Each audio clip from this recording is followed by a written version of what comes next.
വയനാട്ടിലെ പുത്തുമല ദുരന്തത്തിന് ഇന്ന് 5 വയസ്സ്. മഹാദുരന്തങ്ങളെ അതിജീവിക്കാൻ പുത്തുമല ഒരു പാഠമാണ്. കേരളം ലോകത്തിനു മുന്നിലേക്ക് ഹൃദയപൂർവ്വം വച്ചു നീട്ടുന്ന മാതൃകയാണത്. മുണ്ടക്കൈയിലെയും ചൂരൽമലയിലെയും ദുരിതബാധിതർക്കായി സർക്കാർ പ്രഖ്യാപിച്ച ടൗൺഷിപ്പിന് മാതൃക ഈ ഭാവനയാണ്. ഉരുൾപൊട്ടി ഒലിച്ചുപോയ ഒരു ജനതയും ദേശവുമാണ് മേപ്പാടി പുത്തക്കൊല്ലിയിൽ ഹർഷം പുനരധിവാസ പദ്ധതിയിലൂടെ ഉയർത്തെഴുന്നേറ്റത്. പുത്തുമലയെ ഒഴുക്കിയ ദുരന്തം 2019 ആഗസ്റ്റ് 8-നായിരുന്നു. പച്ചക്കാട് പൊട്ടിയൊഴുകി പുത്തുമല ഇല്ലാതായപ്പോൾ 17 ജീവൻ നഷ്ടമായി. 18 ദിവസം നീണ്ട തിരച്ചിലിൽ 12 മൃതദേഹം കണ്ടെടുത്തു. 5 പേരെ ഇനിയും കണ്ടെത്താനായില്ല. 103 വീടുകളും ഹെക്ടർ കണക്കിന് കൃഷിയും നശിച്ചു.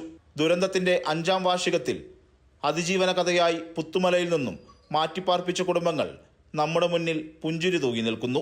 ദുരന്തത്തെ പുറലോകമറിയിച്ചതും പുനരധിവാസ പ്രവർത്തനങ്ങൾക്ക് നേതൃത്വം നൽകിയ മേപ്പാടി മുൻ പഞ്ചായത്ത് പ്രസിഡന്റ് സഹദിന്റെ വാക്കുകളിലുണ്ട് ആ ആത്മവിശ്വാസം. എത്ര പേര് നാശനഷ്ടം സംഭവിച്ചു, എത്ര മരണം സംഭവിച്ചു, എത്ര വീട് പോയി എന്നുള്ളത് ജനകീയ കമ്മിറ്റി ഉണ്ടാക്കി. ആ കമ്മിറ്റിക്കകത്ത് ഇതര രാഷ്ട്രീയ പ്രസ്ഥാനത്തിൻ്റെ ആളുകളും അവിടെയുള്ള മുസ്ലിം പള്ളിയിലെ ഖത്തീബ്, അമ്പലത്തിലെ സ്വാമി, അതുപോലെ നമ്മുടെ അച്ഛൻ ഉൾപ്പെടെയുള്ള ആളുകളെയും ഒക്കെ ഇരുത്തിക്കൊണ്ട് വാർഡ് മെമ്പറുടെ സഹായത്തോടു കൂടി യഥാർത്ഥ ലിസ്റ്റ് തയ്യാറാക്കി. ആ ലിസ്റ്റിൽ നമുക്ക് 105ഓളം ആളുകളാണ് പൂർണ്ണമായിട്ടും ഭാഗികമായിട്ടും നഷ്ടപ്പെട്ടത്. 63 വീടാണ് പൂർണ്ണമായിട്ടും നഷ്ടപ്പെട്ടത്.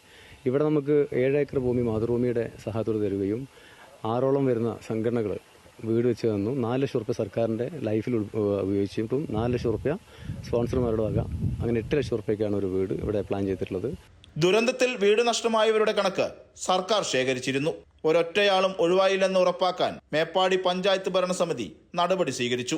ഓരോ കുടുംബത്തിനും സർക്കാർ 10,000 രൂപ വീതം അടിയന്തര സഹായം നൽകി. ക്യാമ്പുകളിൽ താമസിപ്പിച്ചവരെ വാടക വീടുകളിലേക്ക് മാറ്റി. 53 കുടുംബങ്ങൾ 6 മാസം വാടകയ്ക്ക് താമസിപ്പിച്ചു. വീടൊന്നിന് മാസം 3,000 രൂപ വീതമാണ് പഞ്ചായത്ത് നൽകിയത്. പുനരധിവാസത്തിന് സർക്കാർ 10 ലക്ഷം രൂപയും അനുവദിച്ചു. ജനകീയമായ ഒരു കമ്മിറ്റി അതിനുവേണ്ടി രൂപീകരിച്ചു. അവരാണ് ലിസ്റ്റ് തയ്യാറാക്കിയത്. 105 വീടുകളുടെ ലിസ്റ്റാണ് അന്ന് തയ്യാറാക്കിയിരുന്നത്. പിന്നീട് വന്ന ഏറ്റവും പ്രധാന വിഷയം എവിടെ വീട് വെച്ച് കൊടുക്കും, ഭൂമി എവിടെ കിട്ടും.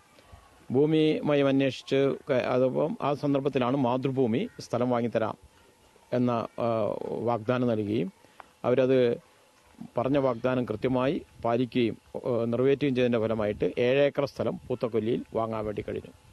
ഇവിടെ 52 കുടുംബങ്ങളാണ് താമസിക്കുന്നത്. ഒരു കുടുംബത്തിന് 7 സെന്റ് സ്ഥലം കൊടുക്കുകയും അവർക്ക് വീടുണ്ടാക്കി കൊടുക്കുകയും ചെയ്തു. പൂത്തക്കൊല്ലിയിൽ വീടുകൾ നിർമ്മിക്കാൻ 7 ഏക്കർ ഭൂമിയാണ് മാതൃഭൂമി വാങ്ങി നൽകിയത്. സർക്കാരിന്റെയും സന്നദ്ധ സംഘടനകളുടെയും നേതൃത്വത്തിൽ 53 വീടുകൾ നിർമ്മിച്ചു. ഘട്ടങ്ങളായാണ് നിർമ്മാണം പൂർത്തീകരിച്ചത്. ഗുണഭോക്താക്കളെ നറുക്കെടുപ്പിലൂടെ കണ്ടെത്തി. വീടും 7 സെന്റും നൽകി റോഡ്, വൈദ്യുതി, കുടിവെള്ള സൗകര്യവും ഒരുക്കി നൽകി.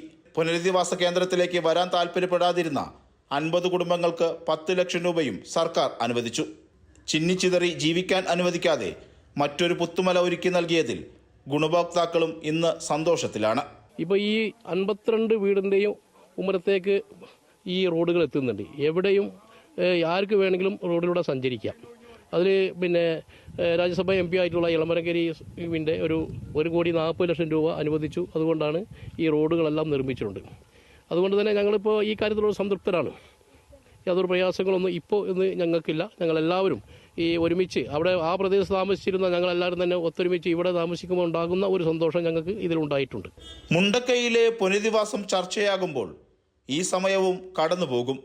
അതിജീവിക്കും നമ്മൾ ഈ പ്രതിസന്ധികളെയെന്ന് കാണിച്ചു തരികയാണ് പൂത്തക്കൊല്ലിയിലെ ഹർഷം പദ്ധതി.